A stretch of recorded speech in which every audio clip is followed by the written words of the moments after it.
सभी लोग जानते हैं कि आजकल चर्चा चल रही है वन नेशन वन इलेक्शन की। वन नेशन वन इलेक्शन के फ़ायदे और नुकसान क्या है, उसके बारे में आज हम आपको बताएंगे।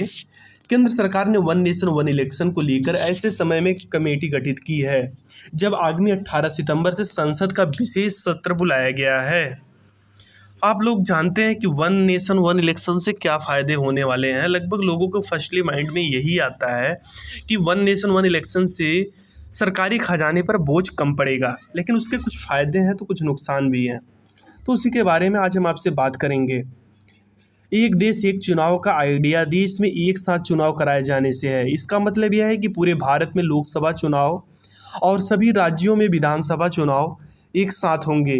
वर्तमान में लोकसभा, राज्य विधानसभा के चुनाव सरकार 5 साल का कार्यकाल पूरा होने या फिर विभिन्न कारणों से विधायिका के भंग होने जाने पर अलग अलग कराए जाते हैं।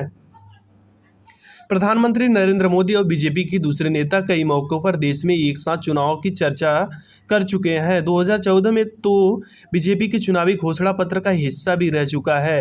एनडीटीवी की रिपोर्ट के मुताबिक बीजेपी के चुनावी घोषणा पत्र के पेज नंबर 14 में लिखा गया था, बीजेपी अपराधियों को खत्म करने के लिए चुनाव सुधार शुरू करने के लिए प्रतिबद्ध है। बीजेपी अन्य दलों के साथ परामर्श के माध्यम से विधानसभा और लोकसभा चुनाव एक साथ कराने की घोषणा की है। तो हम आपको बताएंगे कि वन नेशन वन इलेक्शन के फ़ायदे क्या हैं। देश में एक साथ चुनाव कराए जाने के समर्थन में सबसे अधिक मजबूत तर्क अलग अलग चुनाव में खर्च होने वाले भारी भरकम राशि में कटौती करना है। इंडिया टुडे ने अपनी रिपोर्ट्स में बताया कि 2019 लोकसभा चुनाव में 60,000 करोड़ रुपए खर्च हुए थे। इसमें चुनाव लड़ने वाले राजनीतिक दलों का खर्च और केंद्रीय चुनाव आयोग की तरफ से खर्च की गई रकम शामिल है। एक साथ चुनाव के समर्थन में एक तर्क दिया जाता है कि इससे प्रशासनिक व्यवस्थाएं सुचारू रूप से होंगी।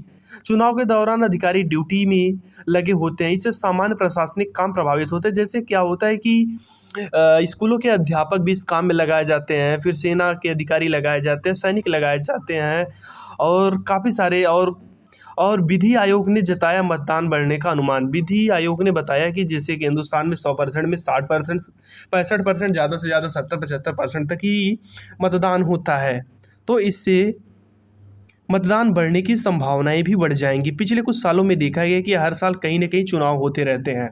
चुनाव के चलते इन राज्यों में आचार संहिता लागू कर दी जाती है, जिससे उस दौरान लोक कल्याण की नई योजनाओं पर प्रतिबंध लग जाता है। एक साथ चुनाव होने से केंद्र और राज्य की नीतियों और कार्यक्रमों में निरंतरता सुनिश्चित होगी। विधि आयोग ने कहा है कि एक साथ चुनाव कराने से मतदान में वृद्धि होगी, क्योंकि वोटर्स के लिए एक बार में वोट देने के लिए निकलना ज़्यादा सुविधाजनक होगा। क्या एक देश एक चुनाव के लिए क्या करना पड़ेगा? सबसे पहले इसके लिए करना क्या पड़ेगा? One nation one election bill लाने के लिए 16 विधानसभाओं का समर्थन चाहिए, यानी पहले देश के 16 राज्यों की विधानसभाओं में इसके प्रस्ताव को पास कराना होगा। बिल जिन प्रतिनिधित्व अधिनियम 1951 के तहत लाया जा सकता है, उसमें बदलाव करना होगा। संविधान के अनुच्छेद 83, 85, 172, 174 और 356 में 2/3 बहुमत के साथ संशोधन करना होगा। एक साथ चुनाव को लेकर आशंकाएं हैं कि इससे जो है बड़े मुद्दे सिर्फ दिखेंगे, क्षेत्रीय मुद्दे वहाँ पर, और जो क्षेत्रीय पार्टियां हैं उनके मुद्दे लोगों की निगाहों में कम आएंगे और क्षेत्र का विकास होने का कारण भी कम रहेगा। लोग सिर्फ बड़े मुद्दों पर ध्यान देंगे, छोटे मुद्दे लोगों की निगाहों से कम उतर जाएंगे, जिससे क्या होता है कि देश में स्थानीय मुद्दे, स्थानीय क्षेत्रीय पार्टियां और क्षेत्रीय दलों को भारी नुकसान होने की संभावनाएं हैं। इससे क्या होगा, सिर्फ राष्ट्रीय और राष्ट्रवादी परंपराओं को सिर्फ और लोकल और स्थानीय विकास प्रभावित होने की संभावनाएं व्यक्त लोग करते हैं। सूत्रों के मुताबिक ऐसा